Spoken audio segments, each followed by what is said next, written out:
तो इसलिए जो करना है अभी करो, कल पे मत छोड़ो। भाव बन गए, कर लो आज। कुछ लोग कहते माता जी हमारे नियम लेने का मन तो करता है, हमारे व्रत करने का मन तो करता है, मन तो करता पर क्या करें, स्वास्थ्य ठीक नहीं रहता है। तो मैंने कहा मन कर रहा है ना, कर लो। स्वास्थ्य जो होगा देखेंगे, शुरुआत तो करो। आप हमेशा का नियम मत लो। आपका मन है कि आपको नियम व्रत करना है, 8 अष्टमी ले लो, फिर करके देखो, पुण्य बढ़ेगा और ताकत आएगी और आगे करने की भावना भी होगी और शक्ति भी बढ़ेगी। चतुर्दशी करो, चतुर्दशी कर ली और शक्ति बढ़ेगी। करने से बढ़ता है। और तुम सोचो कि शरीर में शक्ति नहीं है, ना करें तो उससे घटता है और घटता चला जाएगा। पानी का त्याग, रात्रि भोजन त्याग, चलो पानी की छूट है, बाकी का आहार का त्याग, वो तो आपका वैसे ही त्याग है। नहीं नहीं कोई बात नहीं, हाँ ऐसे चलो याद दिला दी है, बहुत अच्छी बात है। जो पुड़िया खाता है, रजनीगंधा खाता है, शराब पीता है, इन चीज़ों को तो बिल्कुल छोड़ देना चाहिए। किसी ज्योतिषी के पास जाओ तो वो कहेगा यदि तुम ये चीज़ें खाते हो तो तुम्हारा राहु केतु शनि तीनों खराब हो जाएंगे, और जिसके राहु केतु शनि खराब हैं उसका जीवन ही खराब है। ये जर्दा, रजनीगंधा, पता नहीं क्या क्या नाम के आते, अभी बताया भाई साहब ने, तो ये चीज़ तो बिल्कुल ही छोड़ देनी चाहिए। कम से कम मुंह को कुछ समय के लिए। एक बात और याद आ रही है, टॉक्सिन सुना है ना, आजकल बड़ी इसके टॉक्सिन का नाम चल रहा है, टॉक्सिन निकालने का। इसका जूस पियो तो टॉक्सिन निकलता है, उसका जूस पियो तो टॉक्सिन निकलता है, बड़ा चल रहा है। लेकिन टॉक्सिन निकलने का सबसे अच्छा उपाय अष्टमी और चतुर्दशी एकासन और उपवास है।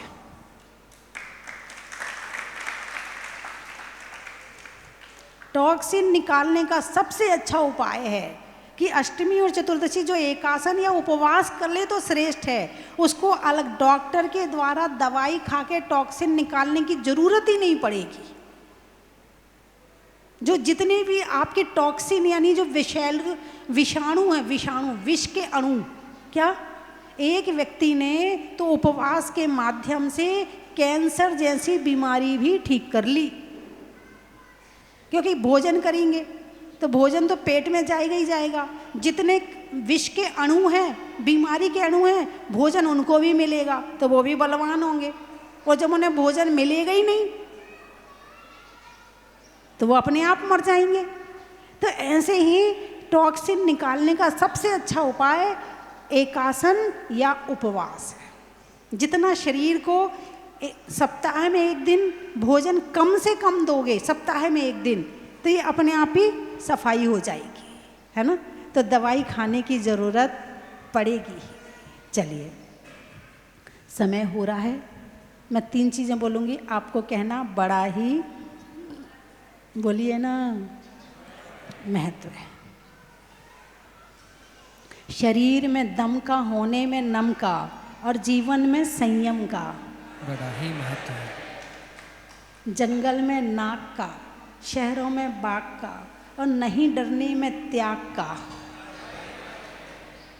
पर्वत पर झरने का, कर्म के हरने का, और जीवन में थोड़ा थोड़ा त्याग करने का। बड़ा ही महत्व है। बच्चों के लिए पालने का, अनाज में चने का, और बच्चों में संस्कार डालने का।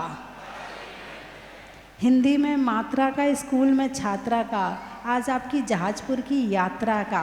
बड़ा ही महत्व है। पेड़ में तना का, गर्मी में पना का, और आने वालों में आज गुना का। धूलियान है ना, उड़ने में यान का, उड़ने में यान का, देने में दान का, और आने वालों में धूलियान का। महाराष्ट्र से तामसा, अच्छा। सुधरने में दशा का, सोने के लिए निशा का, और आने वालों में नांदेड़ तामसा का। पाचोर, पाचोर, नेता के दौर का, घर में बोर का, और आने वालों में पाचौर का। गाने में सुर का, नृत्य में नूपुर का, आने वालों में जयपुर का। और कहाँ से आए? हजारीबाग, अच्छा। पक्षियों में काक का, शहरों में बाग का, और आने वालों में हजारीबाग का। नारनौल, रजाई में खोल का, धरती में गोल का, और आने वालों में नारनौल का। बड़ा ही महत्व है। जियागंज, कहाँ का बताऊं? जियागंज का, नहीं होने में रंज का, पंजाब में पंज का, और आने वालों में मुर्शिदाबाद जियागंज का। महीनों में जून का, महीनों में जून का, सिंगाड़े के चून का, और आने वालों में देहरादून का। बड़ा ही महत्व। बजरंगगढ़, वृक्षों में बड़का, बड़की जड़ का, और आने वालों में बजरंगगढ़ का।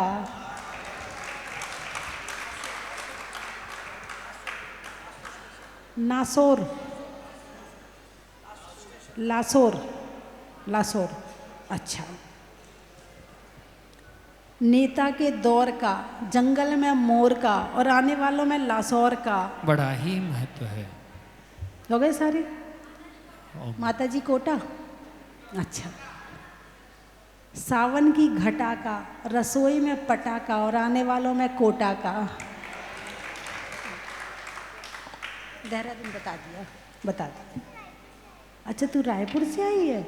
गाने में सुर का, नृत्य में नूपुर का, आने वालों में रायपुर का। बड़ा ही महत्व है।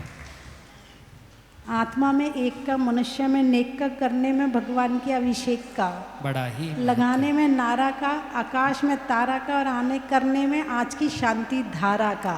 बड़ा ही महत्व। बोलिए 24 भगवान की जय बोलो। परम पूजनीय गुरु मां गण्याने का स्वस्ति भूषण माता जी की जय। अभी कोई जाएंगे नहीं, पहले निर्वाण लाडू चढ़ाएंगे। निर्वाण लाडू के बाद में सबका सम्मान होगा। 2 मिनट के लिए सब खड़े हो जाइए। और अर्थ भगवान महावीर ने बताया है, और आपने यदि रत्नकरंड श्रावकाचार पढ़ा हो तो उसमें भी इसका अर्थ लिखा हुआ है कि यम का मतलब जो नियम जीवन भर के लिए लिए जाते हैं, जो त्याग जीवन भर के लिए किया जाता है, जो संकल्प हमेशा के लिए लिया जाता है, उसे कहते हैं यम। यमराज को दूर करने का उपाय यम है। यमराज यानी मृत्यु, यमराज यानी मृत्यु। तो मृत्यु को दूर करने का उपाय क्या है? यम है। हमेशा के लिए संकल्प लेना। दूसरा शब्द है नियम। थोड़े थोड़े समय के लिए, 1 महीने के लिए रात्रि भोजन त्याग कर दिया। आषाढ़ का महीना लग गया है, चातुर्मास का समय प्रारंभ होने वाला है ना, बारिश का मौसम आने वाला है। अब बहुत सारे लोग 4 महीने के लिए नियम लेते कि 4 महीने आलू नहीं खाएंगे, 4 महीने बाजार का नहीं खाएंगे, 4 महीने रात में नहीं खाएंगे। नियम, इसे क्या कहते हैं? नियम। थोड़े थोड़े दिन का त्याग करना, हमेशा के लिए त्याग नहीं किया, थोड़े थोड़े दिन के लिए त्याग करना, इसको कहते हैं नियम। और यम और नियम के माध्यम से जीवन में जो उपलब्धि होती है उसका नाम है संयम। यम और नियम के माध्यम से जीवन में जो उपलब्धि होती है उसका नाम है, अरे मुझे घड़ी दे दो, घड़ी है क्या?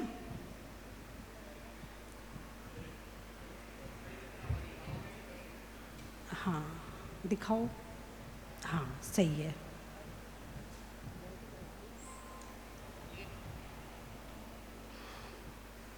ठीक है। तो जो नियम और नियम से जो निकलता है मक्खन, उसका नाम है संयम। और संयम की परिभाषा बनाए तो क्या बनेगी? आपकी भाषा में बताऊं, आप लोग गाड़ी में आए हो, बस में आए हो ना, उसमें एक ब्रेक होता है ना? चलने के लिए स्टीयरिंग होती है और रोकने के लिए ब्रेक होता है। अरे बोलिए ना, दोनों जरूरी हैं। यदि केवल चलना रहेगा और रुकने के लिए ब्रेक ना हो तो कहीं भी एक्सीडेंट हो जाएगा, क्योंकि रोकने का है ही नहीं है। ऐसे ही हाथी को चलाने के लिए और रोकने के लिए होता है अंकुश। ऐसे ही घोड़ा को चलाने के लिए और रोकने के लिए होता है लगाम।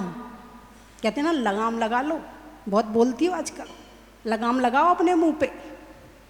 प्रयोग करते नहीं करते इस शब्द का? हाँ, अपने मन पे लगाम लगाओ। बहुत सोचने लगी है आजकल, ज़्यादा मत सोचा करो, कहते हो ना। तो घोड़े के लिए लगाम, हाथी के लिए अंकुश और गाड़ी के लिए ब्रेक। जो काम करता है वही काम हमारे जीवन के लिए संयम करता है। बात समझ में आई कि नहीं आई? लगाम नहीं है, ब्रेक नहीं है, अंकुश नहीं है, तो ये बिना लगाम का घोड़ा आपको या नरक गति में पटक देगा या त्रियंच गति में ले जाएगा, और वहाँ तो वो बाद में ले जाएगा, लेकिन यहीं पे आफत में पहले डाल देगा। 100 आफत को निमंत्रण देने वाला है असंयम, और 100 आफत को दूर करने वाला है संयम। मन पर संयम, वचन पर संयम, काया पर संयम। ठीक है। इसके अलावा 5 इंद्री, स्पर्शन इंद्री, रसना इंद्री, घ्राण इंद्री, हाँ बोलिए बोलिए, चक्षु इंद्री और कर्ण इंद्री। स्पर्शन इंद्री पे संयम, ज़्यादा समझाने की ज़रूरत नहीं है, आप सब पढ़े लिखे ज्ञानी हैं। इतना तो आप जानते ही हैं कि कहाँ ब्रेक लगाना है और कहाँ नहीं लगाना है। नहीं लगाते वो बात अलग है, लेकिन जानते तो हो कि सही क्या है, गलत क्या है। संस्कार तो वो आपके अंदर में हैं कि सही और गलत का निर्णय ले सको। आप गलत छोड़ नहीं पा रहे हो, बात अलग है, लेकिन गलत और सही का ज्ञान तो आपको है। और जब यही ज्ञान जीवन में आ जाएगा तो संयम आ जाएगा। क्या सोचना, क्या नहीं सोचना, क्या बोलना, क्या नहीं बोलना, क्या खाना, क्या नहीं खाना, क्या देखना, क्या नहीं देखना, क्या सुनना, क्या नहीं सुनना, सब जानते हैं और सब दूसरों को उपदेश भी देते हैं। ऐसा नहीं कि उपदेश नहीं देते,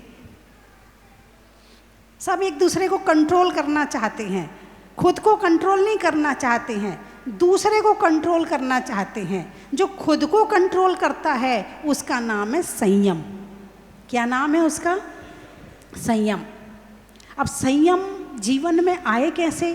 तो छोटे छोटे त्याग के माध्यम से संयम आता है। कैसे आता है? छोटे छोटे त्याग के माध्यम से। अच्छा, जहाँ त्याग का नाम आया, भाई माता जी के पास जाना मत, नियम दिलवाती हैं, त्याग करवा देती, जाना मत वहाँ पे, भागना शुरू कर देते हैं। जिसने त्याग के नाम पर भागना शुरू किया है उसके जीवन में संयम कभी आ ही नहीं सकता है। और जिसके जीवन में संयम नहीं है उसके शरीर में अनेक बीमारियां हैं। क्या? उसके जीवन में अब वो केवल डॉक्टर का ही चक्कर लगाता रहेगा, क्योंकि जीवन में संयम नहीं है। वो वकील के चक्कर लगाएगा। क्यों? क्योंकि मन पे संयम नहीं है तो बोलने में संयम नहीं है, चाहे जहाँ लड़ाई झगड़ा कर लेगा। जब बोलने में संयम नहीं है तो लड़ाई झगड़ा करेगा। और खाने में संयम नहीं है, खाने में संयम नहीं है तो शरीर बीमार हो जाएगा। ठीक है। और स्पर्शन इंद्रिय में संयम नहीं है तो भी लड़ाई झगड़े के कहीं भी आफत में पड़ जाएगा। घ्राण इंद्रिय में संयम नहीं है तो दिन भर खुशबू के पीछे दौड़ता रहेगा। चक्षु इंद्रिय में संयम नहीं है तो दिन भर मोबाइल चलाएगा, ये देखेगा, वो देखेगा, ये करेगा, दिन भर उसकी आंखें कहाँ लगी रहेंगी? बस जरा सा फ्री हुआ और मोबाइल। अभी भी बहुत से बच्चे होंगे, बहुत से होंगे अभी भी लगे पड़े होंगे मोबाइल में। देखना कोई है तो नहीं, नहीं है ना, ठीक है। तो आंखें कहाँ, बार बार मोबाइल में, बार बार मोबाइल में, बार बार मोबाइल में। आंख पर संयम नहीं है, सोचने पर संयम नहीं है। जिसके सोचने पर संयम नहीं है उसे डिप्रेशन, ओवर थिंकिंग की बीमारी हो जाएगी। तो संयम का मतलब ये नहीं है कि हम आपको परेशान करना चाहते हैं।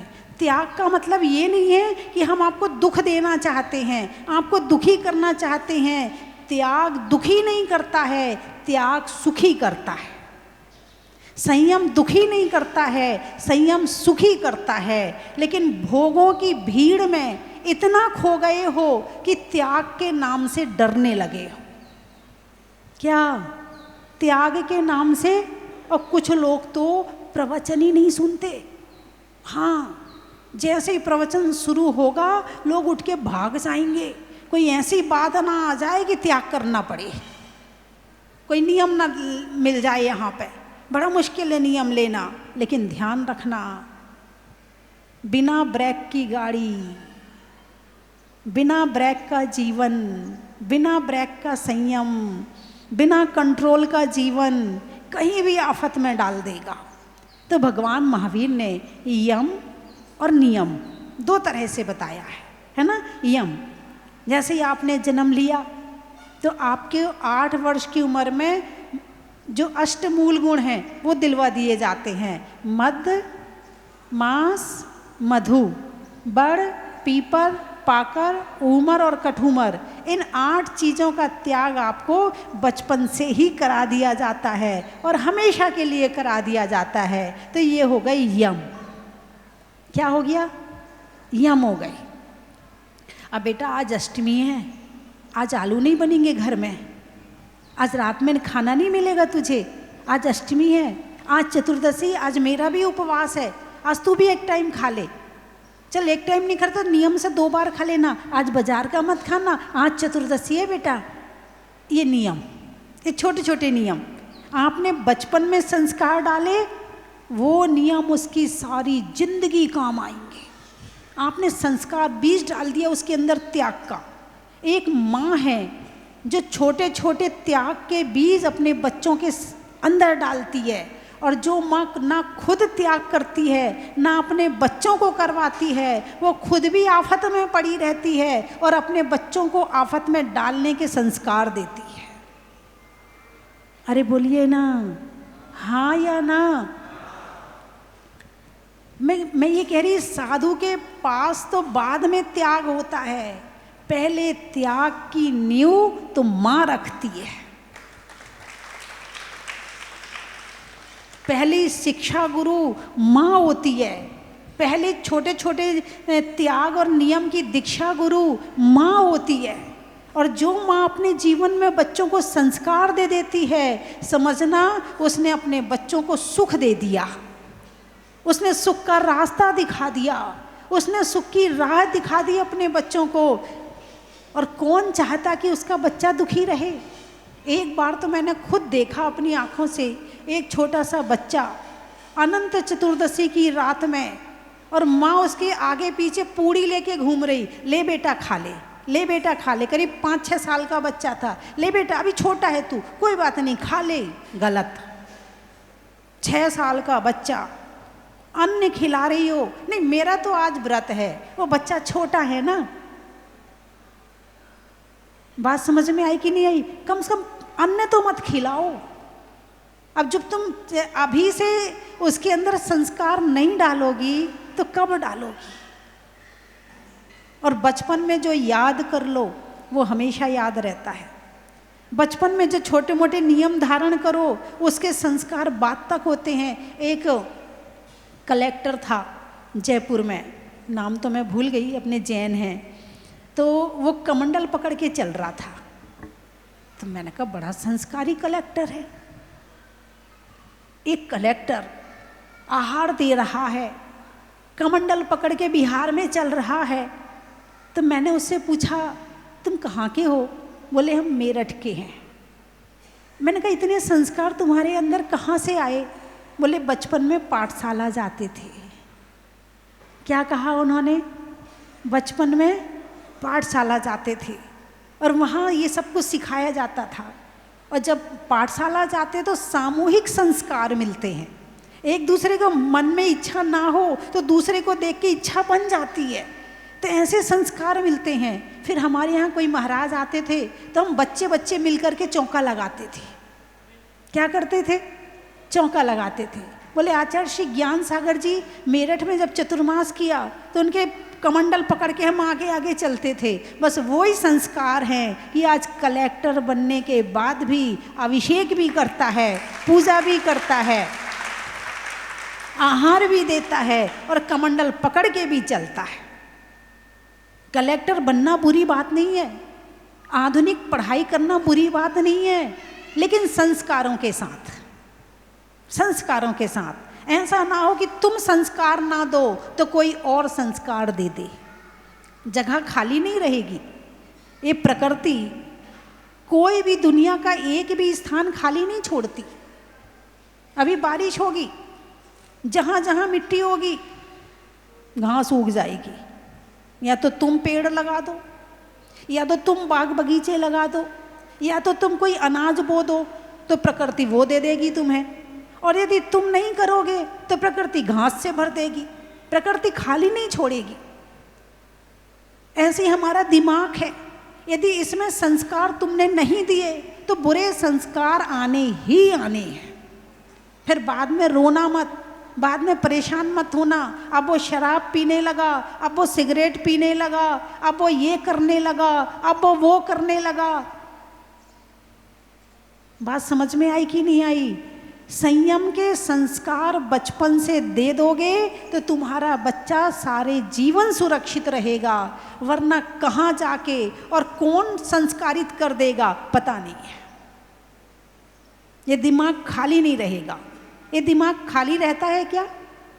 अरे बोलिए ना, खाली रहता है क्या? एक सेकंड के लिए भी खाली रहता है क्या? नहीं। तो या तो तुम अपने दिमाग में भगवान का नाम लेना शुरू कर दो, या तो तुम नमोकार मंत्र पढ़ना शुरू कर दो, अथवा जो तुमने स्वाध्याय किया है उसका चिंतन मनन शुरू कर दो, अथवा किसी के विषय में अच्छा सोचना शुरू कर दो। और नहीं करते हो तो ये दिमाग बुरे विचार अपने आप करने लगेगा। दिमाग खाली नहीं रहेगा। प्रकृति का नियम है, यहाँ कोई भी चीज खाली नहीं रह सकती है। या तो तुम अच्छी चीजों से भर दो और वरना बुरी चीज से तो अपने आप भर ही जाएगा। तो जीवन में क्या? त्याग, यम और नियम, ये हमारे जीवन को संस्कारित करते हैं। अच्छा, इससे होता क्या है? मान लो रात्रि भोजन त्याग कर दिया, क्या होगा इससे? मान लो बाजार का छोड़ दिया, क्या होगा इससे? कुछ रिजल्ट तो मिले, फल तो मिले। क्योंकि आजकल का आदमी ना कायदा जानता है ना वायदा जानता है। आजकल का आदमी तो फायदा जानता है? तो इसीलिए भाई कुछ मिले तो कुछ करें, है ना। प्रति क्षण कर्मों का आश्रव हो रहा है कि नहीं हो रहा है? जाने में भी हो रहा है, अनजाने में भी हो रहा है। यदि इसको जानकर संकल्प पूर्वक अच्छी जगह लगा दोगे तो पुण्य कर्म का आश्रव होगा। वहां से जैसे ही आप निकलोगे और आपने इसे नहीं लगाया तो पाप कर्म का आश्रव होगा, ये अपने आप लग जाएगा। ठीक है। जैसे बिजली का मीटर है, आप लाइट जलाओ या ना जलाओ, यदि कनेक्शन है तो मीटर तो घूमेगा, बिल तो आएगा, हाँ या ना। चलो, आप यहाँ बैठ के भोजन कर रहे हो क्या? नहीं कर रहे। अपना घर साथ लाए हो क्या? नहीं लाए हो। आपका जितना सोना चांदी वो आपके साथ यहाँ रखा है क्या? नहीं है। मकान आपके साथ में है क्या? नहीं है। नहीं है ना। जितने कपड़े आपके पास में हैं वो यहाँ मंदिर में हैं क्या? नहीं है। लेकिन त्याग किया क्या?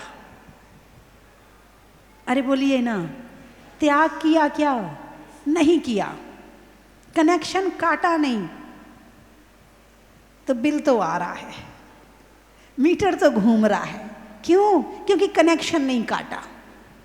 भले आप सब छोड़ के आए हो, आपके पास यहाँ कुछ भी नहीं है, मंदिर में प्रवेश करते ही, जब तक मैं मंदिर में हूं तब तक घर गृहस्थी का त्याग, जितना परिग्रह है उसका त्याग।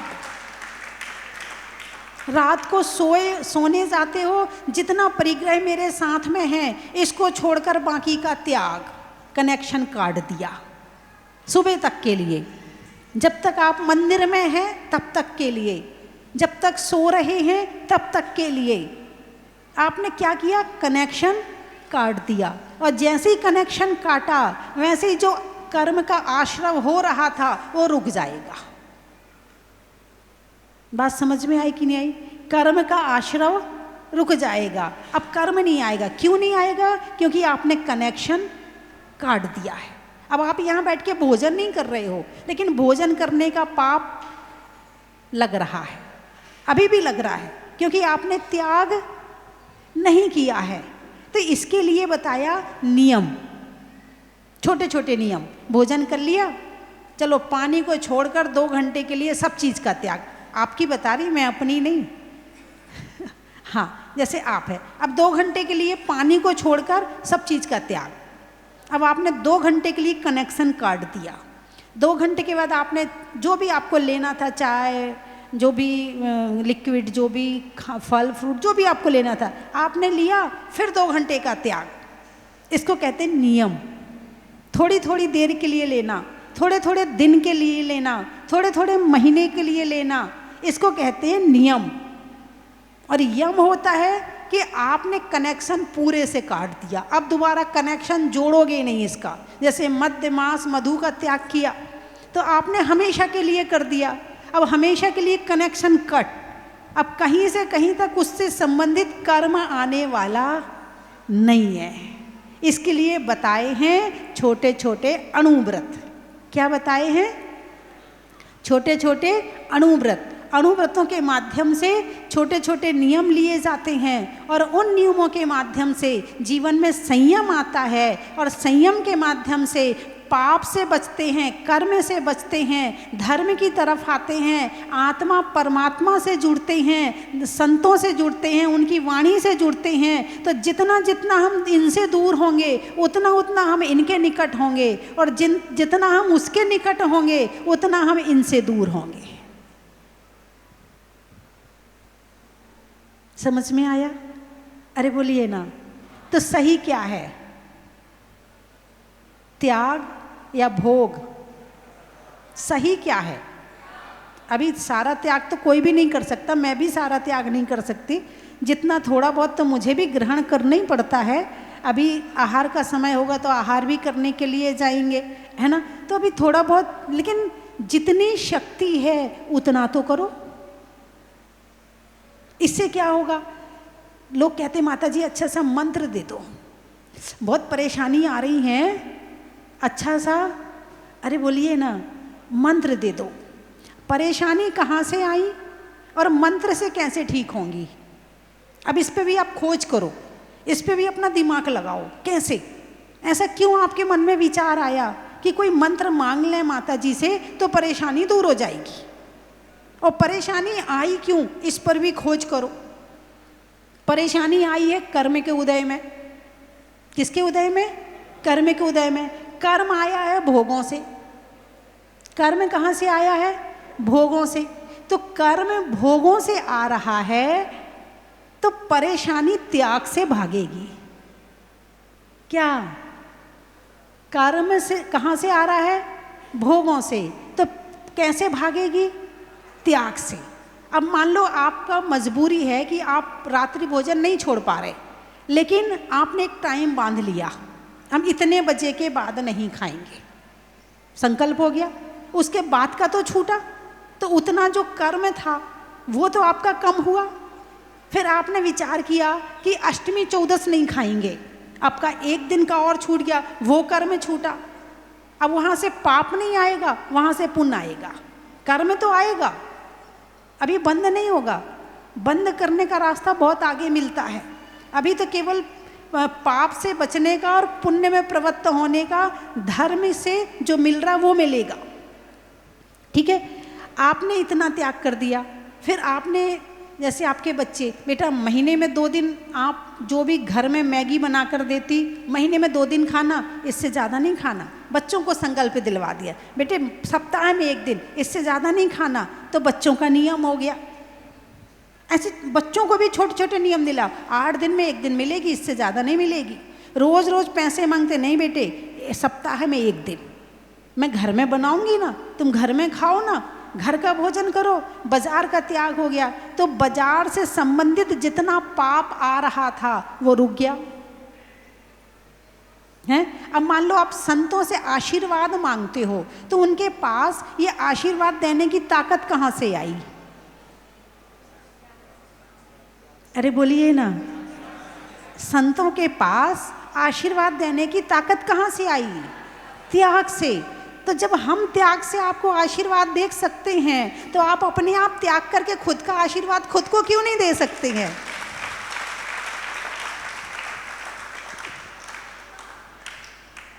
बात समझ में आई कि नहीं आई? और दरवाजा ही तो बंद करना है, और 24 घंटे कोई खाता नहीं, 24 घंटे कोई भोग भोगता नहीं, 24 घंटे कोई भी भोग नहीं भोगता है, लेकिन छोड़ता भी नहीं। और छोड़ता नहीं तो कर्म वो सारे चले आते हैं। चारों तरफ से बारिश हो रही है कर्मों की, चारों तरफ से कर्म इकट्ठे हुए जा रहे, पता ही नहीं हमें, हम परेशान हैं, हमें पता ही नहीं कि हम परेशान क्यों हैं। बात समझ में आई कि नहीं? परेशान क्यों है ये पता ही नहीं है। क्यों परेशान है? क्योंकि भोग भोग नहीं रहे और त्याग कर नहीं रहे, इसीलिए परेशान हो। जैसे आप अपनी दुकान का हिसाब किताब रखते हो, ऐसे अपने जीवन का हिसाब किताब रखो कि कौन सा भोग कितना भोगना है और कितना त्याग करना है। जितना जितना जीवन में संयम आएगा, जितना जितना त्याग आएगा, उतना उतना मन ठीक होगा, उतना उतना जीवन ठीक होगा, उतना उतना परिवार सब कुछ बढ़िया हो जाएगा। मोबाइल हाथ में है, संयम किसके साथ चलाना है? संयम के साथ। क्या देखना है और कितनी देर देखना है, इतना आपको कंट्रोल होना चाहिए। ये नहीं कि जितनी देर बैठे, जब तक खाली हैं तो लगे हैं मोबाइल में, काम नहीं है तो लगे हैं मोबाइल में, काम है तो भी लगे हैं, और काम नहीं है तो मोबाइल में भी संयम। मोबाइल भोग का सबसे बड़ा साधन बन गया आज, भोग का सबसे बड़ा साधन। अब अकेले मोबाइल में जो आप देखना चाहते वो नहीं आता है, मोबाइल में बहुत कुछ आता है जो आप नहीं भी देखना चाहते हैं। और इसी के कारण इतनी ऐड आती हैं, और ऐड देख करके फिर आपके परिणाम बदलते हैं। आप सामान खरीदते हो, जरूरत ना हो तो भी खरीद लेते हो। तो ये भोग का जो साधन ये मोबाइल है, यदि इस पे कंट्रोल कर लिया तो आपने बहुत कुछ कंट्रोल कर लिया। सबसे ज़्यादा पाप कराने वाला कौन है? अरे बोलिए ना, मोबाइल है। और इसका सदुपयोग किया जाए तो सबसे ज़्यादा पुण्य कराने वाला भी मोबाइल है। क्यों? प्रवचन भी है, समय सार भी है, तत्वार्थ सूत्र भी है, पूजाएं भी हैं, ध्यान भी है, संयम भी है, उसमें सब कुछ है। ये बाजार, पूरा बाजार, पूरा संसार है तुम्हारे मोबाइल में, और तुम खरीदार हो। तुम क्या खरीदना चाहते हो, तुम अपने मोबाइल में से ये आप देख लो। तो संयम, क्या कहा? संयम किस लिए है? अच्छे के लिए या बुरे के लिए? किससे डरते हो? आहार मत देना, माता जी मंदिर का नियम दे देंगी, माता जी रात्रि भोजन का त्याग करवा देंगी, आहार मत देना। कौन डर रहा? जिसके पाप का उदय है वो डरता है, और जिसके पुण्य का उदय है वो आगे जाता है। संयम कौन लेता है? जिसके पुण्य का उदय होता है। मुनि सकल व्रती बड़ भागी, बड़ भागी, बड़ बड़ा भागी, भाग, बड़ा भाग्य किसका है? मुनि सकल व्रती बड़ भागी, भावे भोगन ते वैरागी। जो संसार शरीर भोगों से वैराग्य को धारण करता है, भगवान महावीर ने उसे बड़ भागी कहा है, उसे सौभाग्यशाली कहा है। और आपकी दृष्टि में कौन सौभाग्यशाली है? जो जितना ज़्यादा पैसा कमाता है उतना सौभाग्यशाली है। आपकी दृष्टि में जिसके साथ जितने भोगों के साधन हैं वो सौभाग्यशाली है, जितने भोगों के साधन हैं उतना पाप। तो त्याग और संयम, मैं ये नहीं कह रही कि धन ना कमाओ, जरूरी है। आपका दान करने का भी मन करता है, मंदिर बनवाने का मन करता है, आहार दान देने का मन करता है, किसी का सहयोग करने का मन करता है, तो जरूरी है धन। लेकिन धन को दवाई की तरह प्रयोग करो, खाने की तरह नहीं। और धर्म को भोजन की तरह प्रयोग करो, दवाई की तरह नहीं। कर क्या रहे हो? धर्म को तो दवाई की तरह प्रयोग कर रहे हो और धन को भोजन की तरह प्रयोग कर रहे हो। और यही कारण है भोगों को भोजन बना लिया है। सुबह से शाम तक भोग भोग भोग, ये खा लो, ये पहन लो, ये ओढ़ लो, ये सज लो, ये संवर लो, ये गाड़ी, ये मोटर, ये बातें, ये दिखावा, वो बस लगे पड़े हैं। 24 घंटे पाप कर्म का तीव्र आश्रव हो रहा है। और जितना आश्रव होगा भोगना किसको पड़ेगा? खुद को ही। तो इससे बचने का क्या उपाय है? त्याग। क्या उपाय है? आज गुना से करीब 150 लोग आए हैं, है ना? हैं? हाँ, बहुत बढ़िया, बड़े धर्मात्मा लोग हैं। गुना में बहुत धर्मात्मा लोग रहते हैं। घर घर में त्यागी हैं, घर घर में वैरागी हैं, दीक्षा लेने वाले हैं। धर्म नगरी है गुना। गुना में धर्म कई गुना किया जाता है और जगह की अपेक्षा गुना में धर्म कई गुना किया जाता है, इसलिए इसका नाम गुना रखा है। गुण, गुणा, जो गुणों का गुणा कर दे। क्या? गुणों का गुणा कर दे, उसका नाम है गुना। है, गुणा का मतलब ज्यादा होता है ना भाई। 2 और 2 जोड़ोगे तो कितना होगा? 4 होगा, है ना? 5 और 5 को जोड़ोगे तो कितना होगा? 10 होंगे। अब 5 में 5 का गुणा करो, 25। कई गुणा कर देता है, इसलिए इसका नाम गुना रखा गया है। बंधुओं,